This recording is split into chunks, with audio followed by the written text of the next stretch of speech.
आपके घर में घुस के कोई आपसे पूछता है कि आप इंडिया को सपोर्ट करते हैं या पाकिस्तान को। लुक्स वियर्ड राइट, पर नेशनल मीडिया ने ये काम बहुत अच्छे से किया है। ये आपके घरों में घुसते हैं, आपकी माँओं बहनों को पकड़ते हैं और बिना उनसे पूछे यानी कि उनकी प्राइवेसी ब्रीच करके उनसे सवालात करते हैं। और जब लोकल लोग ये कहते हैं कि ये इंडिया गवर्नमेंट का मसला है या ये हमारी डिफेंस देखेगी, तब वो एक मिस इन्फॉर्मेशन बना के उसे ऐसे प्रेजेंट करते हैं कि जैसे कश्मीरी लोग समर्थन पाकिस्तान को करते हैं या सरेंडर टू पाकिस्तान करते हैं। हेट मॉन्गरिंग की बात करें, फॉल्स नरेटिव की बात करें, या हम हेट्रेड की बात करें या स्पेकुलेशंस की बात करें, ये इतनी जितनी भी सारी टर्म्स है ये नेशनल मीडिया ने यहाँ पर अच्छे से कवर किया। इनका हॉट स्पॉट यहाँ पर घंटाघर रहा। ताज्जुब की बात यह भी है कि लोकल कश्मीरी लोग काफी वार्म रहते हैं, पर इस बार जो ही काफी सारे नेशनल मीडिया यहाँ पर पहुंची तो गोदी मीडिया हाय हाय के नारे भी घंटाघर पे लगे थे। इसके बाद हालात यहाँ पर भी खराब हुई। जो ही डिमोलिशन घरों की हुई थी, मिलिटेंट्स के घरों की डिमोलिशन जो ही हुई थी, वहां पर एक रिपोर्टर पहुंचता है और वो लोकल लोगों को कहती हैं कि आप टेररिस्ट हैं। ये टेररिस्ट वाला वर्ड जो है, क्या ये हमारी सिक्योरिटी फोर्सेस डिफाइन करेंगी कि कौन टेररिस्ट है, या ये हमारा नेशनल मीडिया डिस्कस करेगा कि कौन टेररिस्ट है?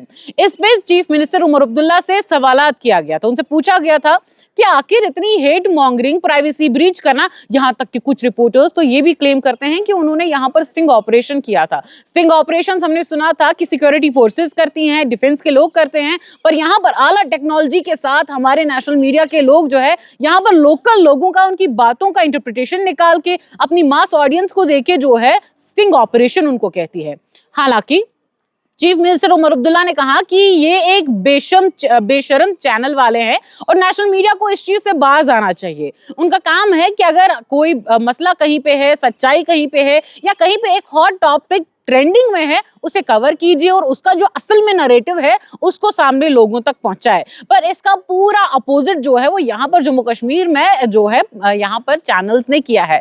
चीफ मिनिस्टर ने जो ही इन सारे लोगों को बेशरम कहा तो उसके बाद हमने सोचा था कि चीफ मिनिस्टर जो है ये इशारा दे रहे हैं कि इनका कॉन्डमनेशन होना चाहिए, यानी कि इनको कंडम करना चाहिए, इनके साथ जो है कोई बातचीत नहीं करनी चाहिए।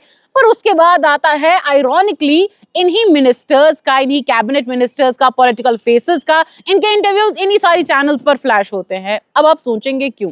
हमारे यहाँ काफी सारे लोकल जर्नलिस्ट्स हैं जो अपनी जान की बाजी खेलकर जो है कुछ चीजें कवर करते हैं आपके सामने, खाली टीआरपी के लिए नहीं, पर वो हेडलाइंस भी लाते हैं जिनमें काफी सारी दुश्वारियां होती हैं। पर बदकिस्मती की बात है कि जब आप वो लोगो लेके किसी मिनिस्टर के पास जाते हैं, किसी पॉलिटिकल फेस के पास जाते हैं, तो वो वहां पे अंडरलाइन करता है कि ये उतना बड़ा चेहरा नहीं है, इसकी बात शायद आगे नहीं जाएगी। और ये पॉलिटिकल फेसेस ये काम करते हैं कि ये ऐसी चैनल्स को अपनी बात बताते हैं जिनकी आवाज दिल्ली तक जाती है। ऐसे ही कई सारे जो है रिपोर्ट सामने आए जिसमें 2021 में आरएसएफ ने एक रिपोर्ट तैयार की और कहा कि कैसे इंडिया में काफी सारी चैनल्स को जो है कैटेगराइज कर दिया गया, और काफी सारी चैनल्स को ये कैटेगराइज करने के बाद ये रूल आउट कर दिया गया कि कैसे ये चैनल्स जो है ये हेट मॉन्गरिंग का काम करती हैं।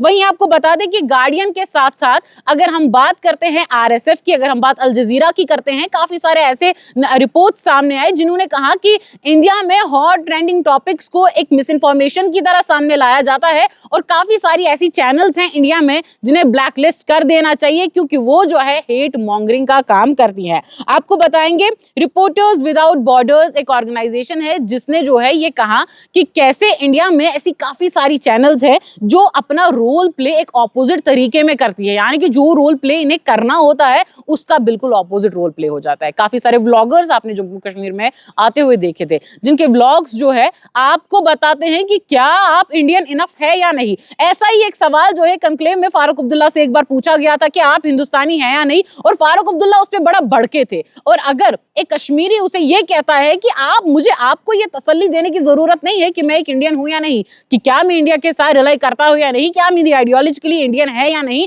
तो उस पे जो है एक गलत इंटरप्रिटेशन लेके ये बनाया जाता है कि अगर ये जय माता दी या अगर ये भारत माता की जय नहीं बोलते हैं तो उसका मतलब है कि ये एक एंटी नेशनल एलिमेंट है।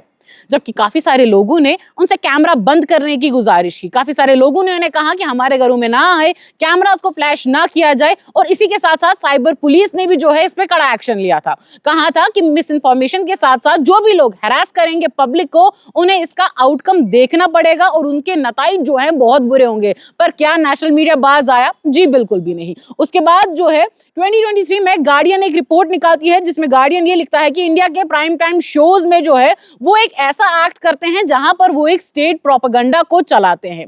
और बदकिस्मती की बात यह है कि जिस नेशनल मीडिया से आप ये जो है तवक्का रखते हैं कि आपकी बात को एक ग्रेटर ऑडियंस की तरफ ले जाएगी, चाहे इनके 7 करोड़ फॉलोवर्स हो या 10 लाख फॉलोवर्स हो, या आपकी बात का बिल्कुल उल्टा कर देंगे। कहीं पे भी कोई कश्मीरी स्पॉट हुआ, उससे पूछेंगे कि आर यू इंडियन और नॉट। और पहलगाम अटैक पे आपकी क्या राय है? क्या हमारे प्रोटेस्ट्स जो हमने इतने सारे घंटाघर के सामने निकाले हुए थे, क्या वो इनफ नहीं है ये बोलने के लिए कि हम सॉलिडेरिटी पे करते हैं? क्या वो इनफ नहीं है ये बोलने के लिए कि हम इस शर्मनाक वाकये पे जो है हमारा भी दिल दुखा है? काफी सारे लोगों ने ये भी कहा कि अब ये लोग जो है फ्री की चीजें बेचते हैं, पर इनका जो है धंधा ठप हो गया टूरिज्म का, इसीलिए ये माफिया मांग रहे हैं। बल्कि बात कुछ और है। कश्मीर अपनी हॉस्पिटैलिटी के लिए माना जाता है। कश्मीर में काफी सारे शटडाउन्स हुए हैं और अगर हम बात 2016, 17, 18 की करते हैं या 2008 से बात करते हैं तो काफी सारी ऐसी चीजें हुई हैं जहां पर कश्मीर पूरा बंद रहा, जहां पर हड़तालें हुई पर लोगों के दुकान और लोगों के घर जो है बिल्कुल चले। इसके साथ साथ आपको बता दें कि पॉलिटिकल फेसेस ने यह कहा कि ऐसे चैनल्स को देखना बंद कर दीजिए, पर आप ये हमें बोल रहे हैं कि ऐसी चैनल्स को बंद कर दीजिए, जबकि आपका अपना चेहरा जो है इन्हीं चैनल्स पे हमें नजर आता है। आपको देखने के लिए भी हमारे जो पोर्टल्स होते हैं, चैनल्स होते हैं, न्यूज़पेपर्स होते हैं, वो आपकी राह देखते रहते हैं कि कब आप एक प्रेस कॉन्फ्रेंस के बाद बाइट करें। पर आप सिलेक्टिवली बाइट्स, प्रेस कॉन्फ्रेंसेस इन्हीं के जरिए से करते हैं जब आपको मालूम होता है कि ये एक बड़ा चेहरा है और इसकी बात आगे जरूर जाएगी।